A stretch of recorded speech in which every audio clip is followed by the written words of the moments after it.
My name is Vanessa, but you can call me V. And this introduction is going to be very short, just in case you already came over directly from chapter 23, which was like 10 minutes long. So let's get right into it, yeah. Feel free to take in your deep breaths. If you took a break between these two chapters, please enter the headspace that you need. Remember, you don't exist. I don't exist. Nothing is real. Time is an illusion. Thank you for being here.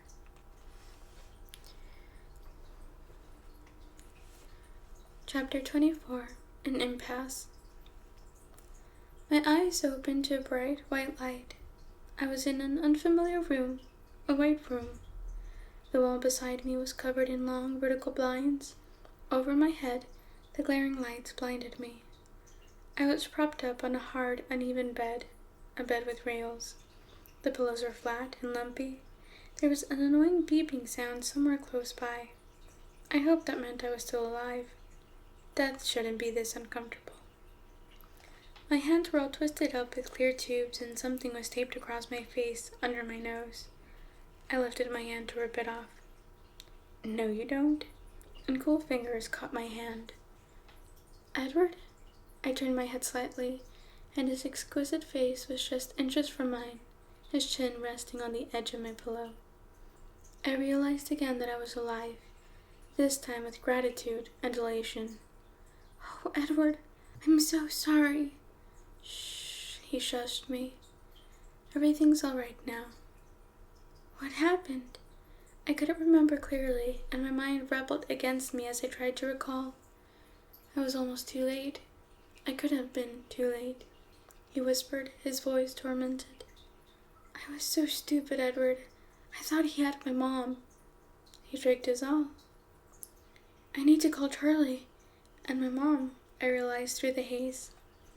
Alice called them. Renee is here. Well, here in the hospital. She's getting something to eat right now. She's here? I tried to sit up, but the spinning in my head accelerated and his hand pushed me gently down onto the pillows. She'll be back soon, he promised, and you need to stay still. But what did you tell her? I panicked. I had no interest in being soothed. My mom was here, and I was recovering from a vampire attack.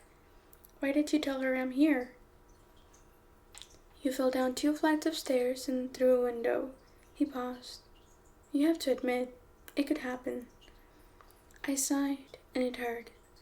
I stared down at my body under the sheet, the huge lump that was my leg. How bad am I asked. You have a broken leg, 4 broken ribs, some cracks in your skull, bruises covering every inch of your skin, and you've lost a lot of blood. They gave you a few transfusions. I didn't like it. It made you smell all wrong for a while. That must have been a nice change for you. No, I like how you smell. How did you do it? I asked quietly. He knew what I meant at once. I'm not sure. He looked away from my wondering eyes, lifting my gauze-wrapped hand from the bed and holding it gently in his, careful not to disrupt the wire connecting me to one of the monitors. I waited patiently for the rest. He sighed without returning my gaze. It was impossible to stop, he whispered. Impossible, but I did. He looked up finally with half a smile. I must love you. Don't I taste as good as I smell? I smiled in response. That hurt my face. Even better. Better than I'd imagined. I'm sorry, I apologized. He raised his eyes to the ceiling. Of all the things to apologize for, what should I apologize for? For very nearly taking yourself away from me forever. I'm sorry, I apologized again. I know why you did it. His voice was comforting. It was still irrational, of course. You should have waited for me. You should have told me. You wouldn't have let me go. No, he agreed in a grim tone. I wouldn't. Some very unpleasant memories were beginning to come back to me. I shuddered and then winced. He was instantly anxious. Bella, what's wrong? What happened to James? After I pulled him off you, Emmett and Jasper took care of him. There was a fierce note of regret in his voice. This confused me. I didn't see Emmett and Jasper there. They had to leave the room. There was a lot of blood. But you stayed. Yes, I stayed. And Alice? And Carlisle? I said in wonder. They love you too, you know. A flash of painful images from the last time I'd seen Alice reminded me of something. Did Alice see the tape? I asked anxiously. Yes. A new sound darkened his voice, a tone of sheer hatred. She was always in the dark. That's why she didn't remember. I know. Oh, that was him. She was always in the dark. That's why she didn't remember. I know. She understands now. His voice was even, but his face was black with fury. I tried to reach his face with my free hand, but something stopped me. I glanced down to see the IV pulling at my hand. Ugh, I winced. What is it? He asked anxiously. Distracted, but not enough. The bleakness did not entirely leave his eyes. Needles, I explained, looking away from the one in my hand. I concentrated on a warped ceiling tile and tried to breathe deeply, despite the ache in my ribs. Afraid of a needle, he muttered to himself under his breath, shaking his head. Oh, a sadistic vampire intent on torturing her to death. Sure, no problem. She runs off to meet him. An IV, on the other hand. I rolled my eyes. I was pleased to discover that this reaction, at least, was pain-free. I decided to change the subject. Why are you here? I asked. He stared at me, first confusion, and then hurt, touching his eyes. His brows pulled together as he frowned. Do you want me to leave? No, I protested, horrified by the thought. No, I meant, why does my mother think you're here? I need to have my story straight before she gets back. Oh, he said, and his forehead smoothed back into marble. I came to Phoenix to talk some sense into you, to convince you to come back to Forks. His white eyes were so earnest and sincere, I almost believed it myself. You agreed to see me, and you drove out to the hotel where I was staying with Carlisle and Alice. Of course, I was here with parental supervision, he inserted virtuously. But you tripped on the stairs on the way to my room and, well, you know the rest. You don't need to remember any details, though. You have a good excuse to be a little muddled about the finer points. I thought about it for a moment. There were a few flaws with that story, like no broken windows. Not really, he said. Alice had a little bit too much fun fabricating evidence. It's all been taken care of very convincingly. You could probably sue the hotel if you wanted to. You have nothing to worry about, he promised, stroking my cheek with the lightest of touches. Your only job now is to heal. I wasn't so lost to the soreness of the fog of medication that I didn't respond to his touch. The beeping of the monitor jumped around erratically. Now he wasn't the only one who could hear my heart misbehave. That's going to be embarrassing, I muttered to myself. He chuckled, and a speculative look came into his eye. I wonder. He leaned in slowly. The beeping noise accelerated wildly before his lips even touched me. But when they did, though with the most gentle of pressure, the beeping stopped altogether. He pulled back abruptly, his anxious expression turning to relief as the monitor reported the restarting of my heart. Seems that I'm going to have to be even more careful with you than usual, he frowned. I was not finished kissing you, I complained. Don't make me come over there. He grinned and bent to press his lips lightly to mine. The monitor went wild. But then his lips were taut. He pulled away. I think I hear your mother, he said, grinning again. Don't leave me, I cried, an irrational surge of panic flooding through me. I couldn't let him go. He might disappear from me again. He read the terror in my eyes for a short second. "I won't," he promised solemnly, and then he smiled. "I'll take a nap." He moved from the hard plastic chair by my side to the turquoise faux leather recliner at the foot of my bed, leaning in all the way back and closing his eyes. He was perfectly still. "Don't forget to breathe," I whispered sarcastically. He took a deep breath, his eyes still closed. I could hear my mother now. She was talking to someone, maybe a nurse, and she sounded tired and upset. I wanted to jump out of the bed and run to her, to calm her, promise that everything was fine, but I wasn't in any sort of shape for jumping, so I waited impatiently. The door opened a crack and she peeked through. "Mom," I whispered, my voice full of love and relief. She took in Edward's still form on the recliner and tiptoed to my bedside. "He never leaves, does he?" she mumbled to herself. "Mom, I'm so glad to see you." She bent down to hug me gently, and I felt warm tears falling on my cheeks. "Bella, I was so upset." "I'm sorry, Mom, but everything's fine now. It's okay," I comforted her. "I'm just glad to finally see your eyes open," she said on the edge of my bed.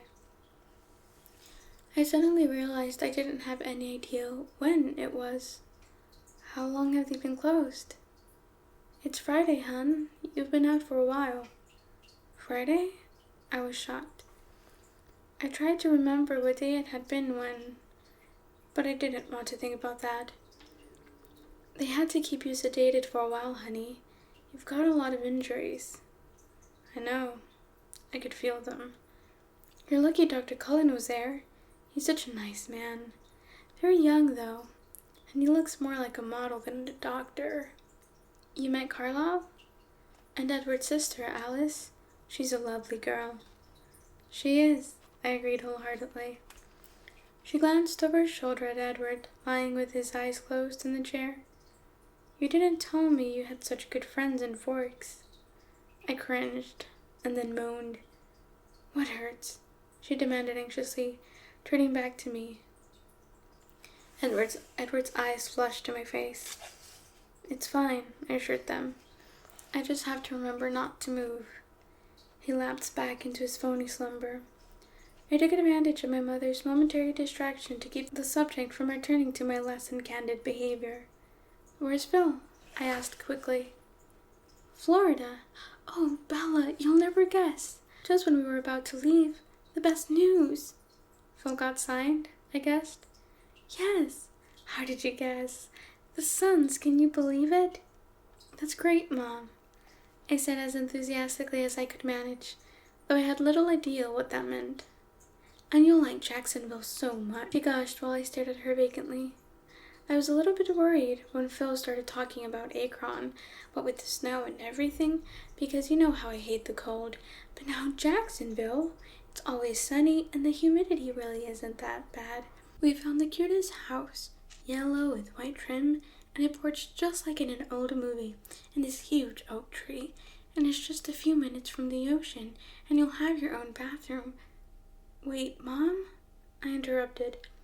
Edward still had his eyes closed, but he looked too tense to pass as asleep. "What are you talking about? I'm not going to Florida. I live in Forks." "But you don't have to anymore, silly." She laughed. "Phil will be able to be around so much more now. We've talked about it a lot, and what I'm going to do is trade off on the away games. Half the time with you, half the time with him." "Mom," I hesitated, wondering how best to be diplomatic about this. "I want to live in Forks. I'm already settled in at school, and I have a couple of girlfriends." She glanced toward Edward again when I reminded her of friends, so I tried another direction. "And Charlie needs me. He's just all alone up there, and he can't cook at all." "You want to stay in Forks?" she asked, bewildered. The idea was inconceivable to her, and then her eyes flickered back toward Edward. "Why?" "I told you. School, Charlie." "Ouch!" I shrugged. Not a good idea. Her hands flirted helplessly over me, trying to find a safe place to pat. She made do with my forehead. It was unbandaged. Bella, honey, you hate forks, she reminded me. It's not so bad. She frowned and looked back and forth between Edward and me, this time very deliberately. Is it this boy? She whispered. I opened my mouth to lie, but her eyes were scrutinizing my face, and I knew she would see through that. He's part of it, I admitted. No need to confess how big a part. So have you had a chance to talk with Edward? I asked. Yes, she hesitated, looking at his perfectly still form. And I want to talk to you about that. Uh-oh. What about? I asked. I think that boy is in love with you, she accused, keeping her voice low. I think so too, I confided. And how do you feel about him? She only poorly concealed the raging curiosity in her voice. I sighed, looking away. As much as I loved my mom, this was not a conversation I wanted to have with her. I had a very similar, I don't know if similar, but I had this conversation too. Actually, I had the blessing of going to visit my family in September to surprise them all for my little sister's quinces. And you just can't avoid it. You just can't avoid the mom. I'm pretty crazy about him. There, that sounded like something a teenager with her first boyfriend might say. Well, he seems very nice. And my goodness, he's incredibly good looking. But you're so young, Bella. Her voice was unsure. As far as I could remember, this was the first time since I was 8 that she'd come close to trying to sound like a parental authority. I recognized the reasonable but firm tone of voice from talks I'd had with her about men. I know that, Mom. Don't worry about it. It's just a crush, I soothed her. That's right, she agreed, easily pleased. Then she sighed and glanced guiltily over her shoulder at the big round clock on the wall. Do you need to go? She bit her lip. Phil's supposed to call in a little while. I didn't know you were going to wake up. No problem, Mom. I tried to tone down the relief so she wouldn't get her feelings hurt. I won't be alone. I'll be back soon. I've been sleeping here, she announced, proud of herself. Oh, Mom, you don't have to do that. You can sleep at home. I'll never notice. This roll of painkillers in my brain was making it hard to concentrate even now, though, apparently, I'd been sleeping for days. I was too nervous, she admitted sheepishly. There's been some crime in the neighborhood, and I don't like being there alone. Crime? I asked in alarm. Someone broke into that dance studio around the corner from the house and burned it to the ground. There's nothing left at all, and they left a stolen car right out front. Do you remember when you used to dance there, honey? I remember. I shivered and winced. I can stay, baby, if you need me.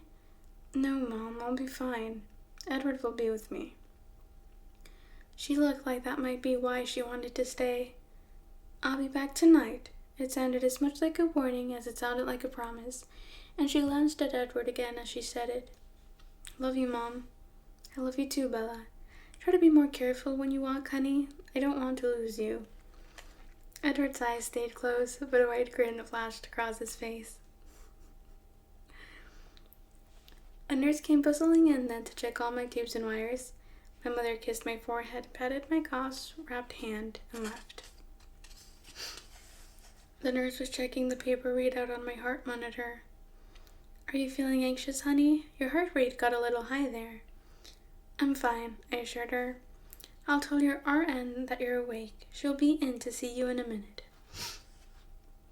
As soon as she closed the door, Edward was at my side. You stole a car? I raised my eyebrows. He smiled, unrepentant. It was a good car, very fast. How was your nap? I asked. Interesting. His eyes narrowed. What? He looked down while he answered. I'm surprised. I thought Florida. And your mother? Well, I thought that's what you would want. I stared at him uncomprehendingly. But you'd be stuck inside all day in Florida. You'd only be able to come out at night, just like a real vampire. He almost smiled, but not quite. And then his face was grave. I would stay in Forks, Bella, or somewhere like it, he explained. Someplace where I couldn't hurt you anymore. It didn't sink in at first. I continued to stare at him blankly as the words one by one clicked into place in my head like a ghastly puzzle.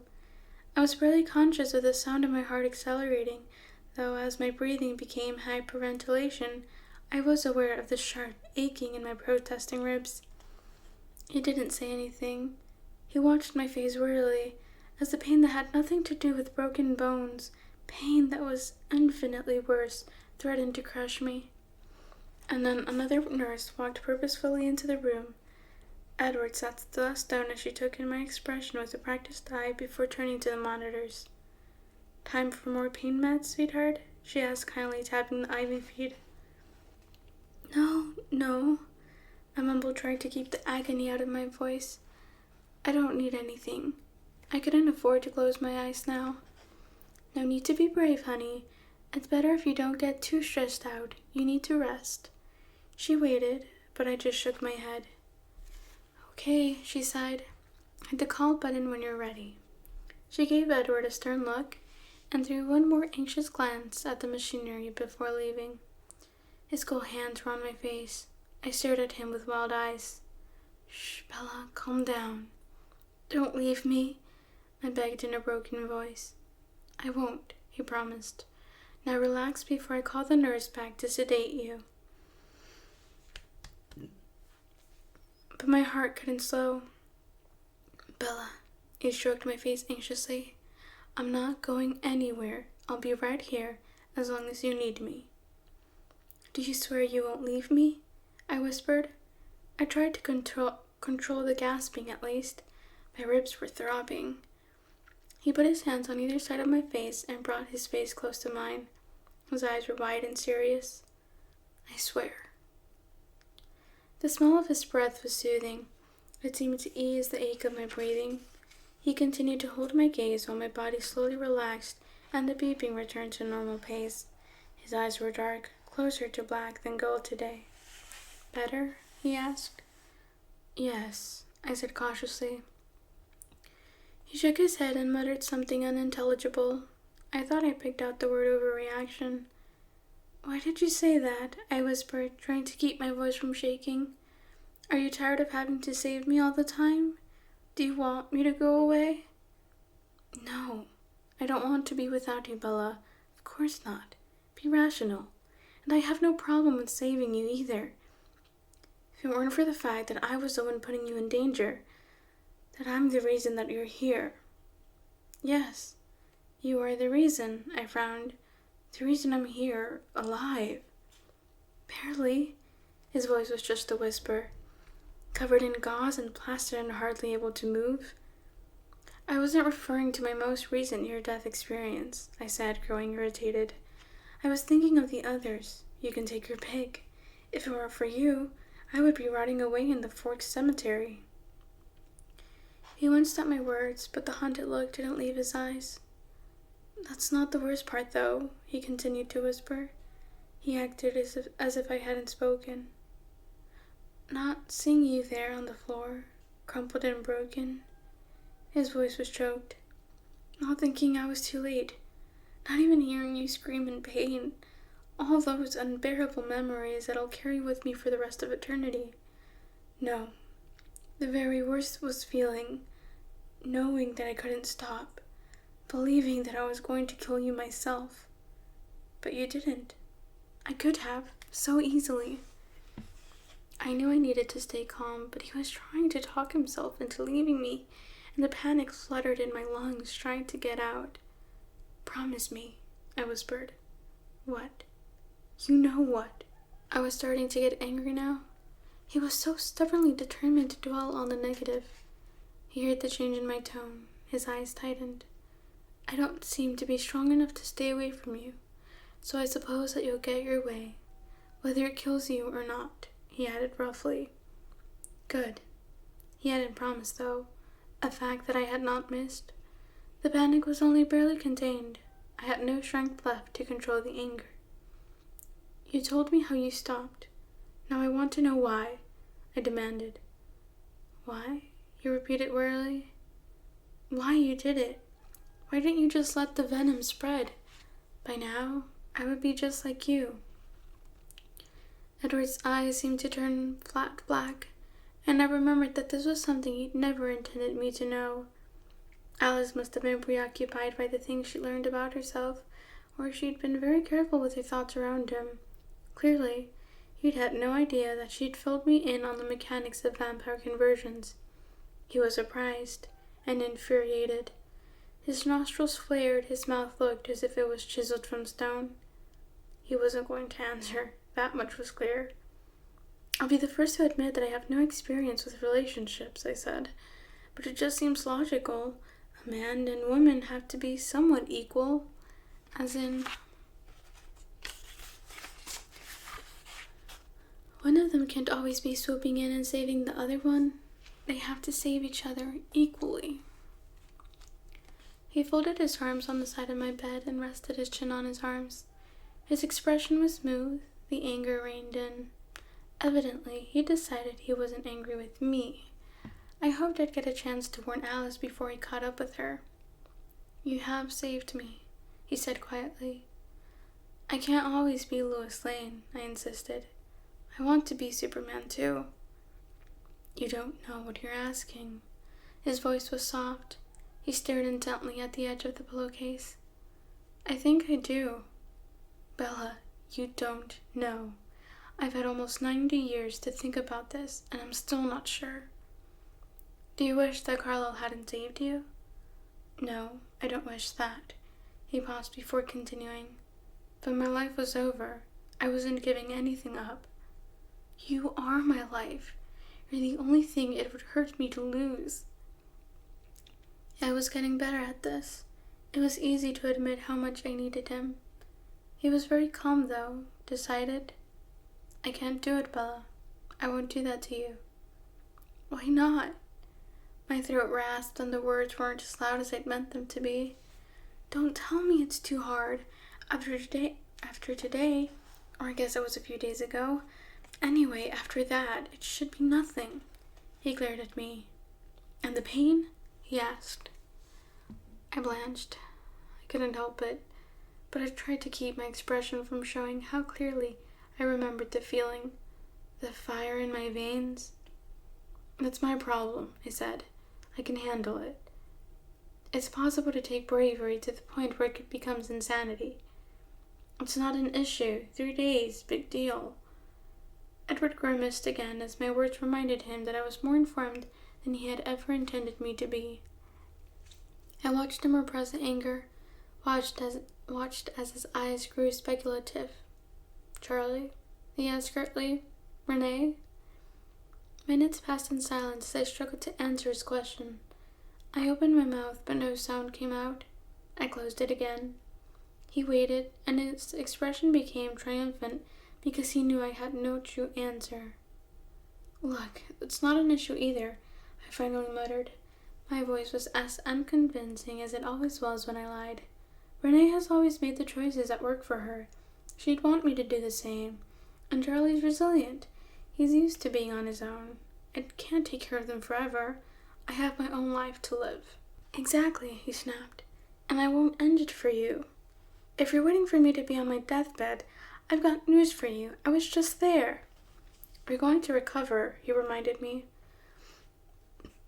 I took a deep breath to calm myself, ignoring the spasm of pain it triggered.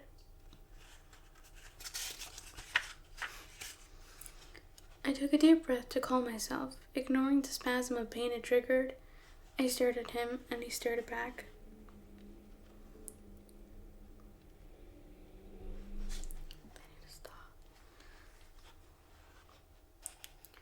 There was no compromise in his face. No, I said slowly. I'm not. His forehead creased. Of course you are. You may have a scar or two. You're wrong, I insisted. I'm going to die. Really, Bella? He was anxious now. You'll be out of here in a few days. 2 2 weeks at most. There's a mistake in there. Oh no. It says 2 weeks at most. It's supposed to say 2 weeks. And then there was another mistake I found where they were missing an H in humidity. I glared at him. I may not die now, but I'm going to die sometime. Every minute of the day I get closer, and I'm going to get old. He frowned as what I was saying sunk in, pressing his long fingers to his temples and closing his eyes. That's how it's supposed to happen, how it should happen, how it would have happened if I didn't exist, and I shouldn't exist. I snorted. He opened his eyes in surprise. That's stupid. That's like going to someone who's just won the lottery, taking their money and saying, look, let's just go to how things should be. It's better that way. And I'm not buying it. That's right. Oh, I'm hardly a lottery prize, he growled. That's right. You're much better. He rolled his eyes and set his lips. Bella, we're not having this discussion anymore. I refuse to damn you to an eternity of night, and that's the end of it. If you think that's the end, then you don't know me very well, I warned him. You're not the only vampire I know. His eyes went blank again. Alice wouldn't dare. And for a moment he looked so frightening that I couldn't help but believe it. I couldn't imagine someone brave enough to cross him. Alice already saw it, didn't she? I guessed. That's why the things she says upset you? She knows I'm going to be like you. Someday. She's wrong. She also saw you dead, but that didn't happen either. You'll never catch me betting against Alice. We stared at each other for a very long time.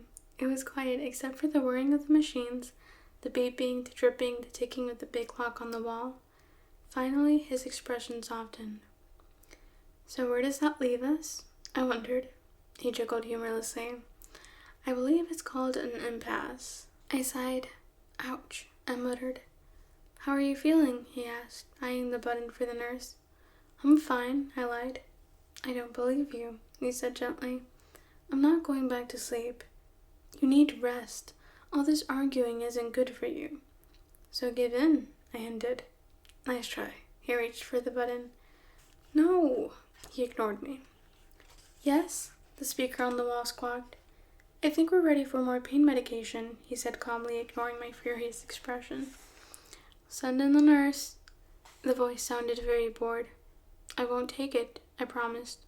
He looked toward the sack of fluids hanging beside my bed. I don't think they're going to ask you to swallow anything. My heart rate started to climb. He read the fear in my eyes and sighed in frustration. Bella, you're in pain. You need to relax so you can heal. Why are you being so difficult? They're not going to put any more needles in you now. I'm not afraid of the needles, I mumbled. I'm afraid to close my eyes. Then he smiled his crooked smile and took my face between his hands. I told you I'm not going anywhere. Don't be afraid. As long as it makes you happy, I'll be here. I smiled back, ignoring the ache in my cheeks.